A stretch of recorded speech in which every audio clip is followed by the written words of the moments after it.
Engineer CK Jain Indore से पूछते हैं, नमोस्तु महाराज जी, मन में भाव आता है कि हर जीव के अंदर एक शुद्ध आत्मा विराजमान है, सिर्फ वह अपने पाप कर्मों के कारण 84 लाख योनियों में भटक रही है, और जब वह पूर्ण रूप से परम शुद्ध हो जाती है तो वह परमात्मा का रूप धारण कर लेती है।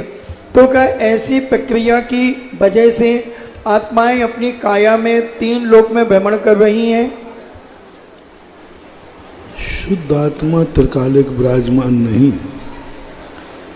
यदि शुद्ध आत्मा त्रिकालिक विराजमान होती तो संसार में भ्रमण करना ही नहीं पड़ता। भ्रमण बता रहा है कि अशुद्ध आत्मा है।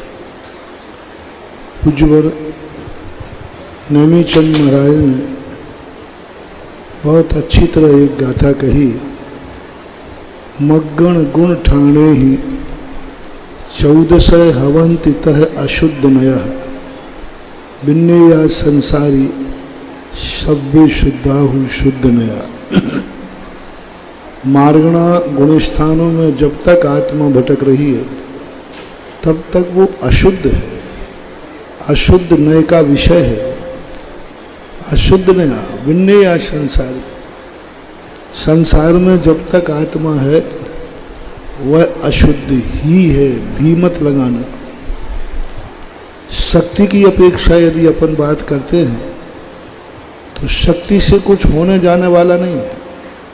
शक्ति तो चींटी के पास भी है, शक्ति तो निरोधिया जीव के पास भी है, और शक्ति तो अनादि काल से भरी हुई पड़ी है, लेकिन शक्ति से आनंद आने वाला नहीं है। गेहूं के अंदर व्यंजन बनने की शक्ति है, लेकिन व्यंजन का जो स्वाद है, आनंद है, वो गेहूं से कभी नहीं आ सकता। गेहूं से ही व्यंजन बनेगा, गेहूं से ही भोज्य सामग्री बनेगी, ये निश्चित है। लेकिन व्यंजन का जो स्वाद है, आनंद है, वो क्या कभी गेहूं में आ सकता है? नहीं आ सकता। अपन संसारी जितने जीव हैं ये सब गेहूं के समान है। गेहूं में जैसे कभी भी व्यंजन का आनंद नहीं आ सकता, पकवान का आनंद नहीं आ सकता, और वो ताकत भी नहीं आ सकती, बल्कि नुकसान भी कर सकता है। गेहूं से ही व्यंजन बनता है।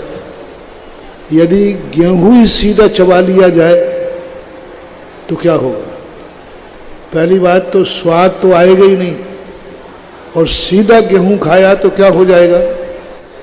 एक आध दिन खा के देख लो, गेहूं ही खाना, कुछ नहीं, बिना उबला हुआ सीधा गेहूं खाना, शाम को कहीं अस्पताल में न दिखाना।